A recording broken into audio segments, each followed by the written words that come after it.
या स्तवनानंतर या गुणगानानंतर त्या भगवान श्रीकृष्णाचं वर्णन आपण ऐकणार आहोत। आणि मुळात श्रीकृष्ण म्हणजे हे सगळं विश्वच त्याने व्यापून टाकलेलं आहे। म्हणजे इथे आल्या आल्या ज्यावेळेस आपण बघतो की जवळपास सगळेजण हिरव्या रंगात रंगलेले आहेत आणि मला वाटतं आजचा दिवसच हिरवा आहे। तर असं म्हणतात की आजच्या दिवशी हिरवी वस्त्र किंवा हिरवे कपडे आणि म्हणून कदाचित हा सिक्वेन्स। परंतु इथे बसल्या बसल्या काय दिसतं माहितीये, ती तिथे बसून सुद्धा हिरवा शालू किंवा हिरवी साडी नेसलेली आहे की अवघा रंग एक झाला रंगी रंगला श्रीरंग। ही जी काय भावना आहे ती यावेळी अगदी अधोरेखित होते किंवा खऱ्या अर्थानं मनामध्ये येते की रंगी रंगला आपण जर खऱ्या अर्थानं, कारण सर्व म्हणजे चित्त बुद्धी सगळं एकवटून जर तिच्या चरणी समर्पित झालो तर ती सुद्धा आपल्यासारखी होते किंवा मग आपण तिच्यासारखे व्हायला लागतो। आणि म्हणून तर म्हणतात की कृष्णाचं गुणगान करणारा फार एक सुंदर श्लोक आहे की वसुदेव सुतम देवम कंस चाणूरमर्दनम देवकी परमानंदम कृष्णम वंदे जगद्गुरु। किंवा मग कृष्ण हा जगद्गुरु आहे, हा विश्वाचा गुरु आहे। किंवा मग आकाशात पतितम तोयम यथा गच्छति सागरम सर्वदेव नमस्कारा केशवम प्रति गच्छति। आकाशातलं जे पाणी पडतं किंवा पाऊस पडतो तो कुठल्या ना कुठल्या प्रकाराने जाऊन समुद्राला मिळतो, तसाच कुठल्याही देवतेला जरी आपण नमस्कार केला तरी तो त्या भगवान श्रीकृष्णापर्यंत जाऊन पोहोचतो। आणि म्हणून तर त्याला विश्वरूप म्हटलेलं आहे किंवा विराट रूपामध्ये आपल्याला तो छोटासा बाळ काय असे ना त्याच्या मुखात ब्रह्मांडाचं दर्शन होतं। असं त्या श्रीकृष्णाचं आपण या मैफलीमध्ये पुढे वर्णन करणार आहोत। जेथोनी उद्गार प्रसवे ओंकार।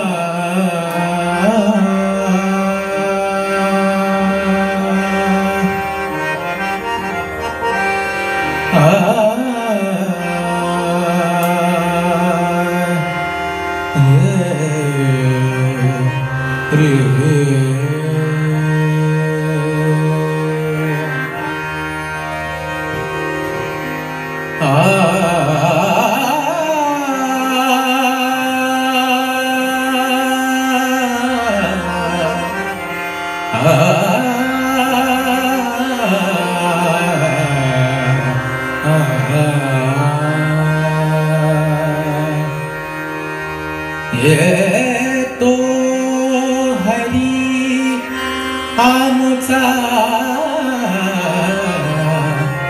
नंदा घरी,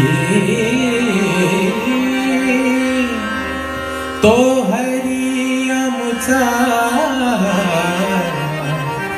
नंदा घरी। जेथोनी उद्गार, जेथोनी उद्गार, जेथोनी उद्गार, जेथोनी उद्गार प्रसवे ओंकार। जेथोनी उद्गार प्रसवे ओंकार। जेथोनी उद्गार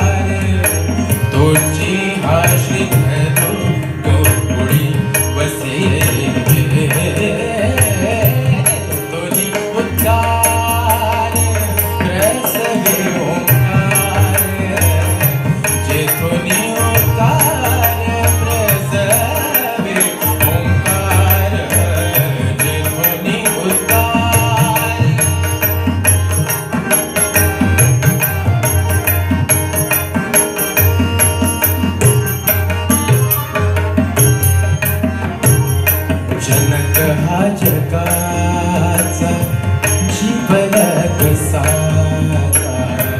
जनक हा जगाचा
नमो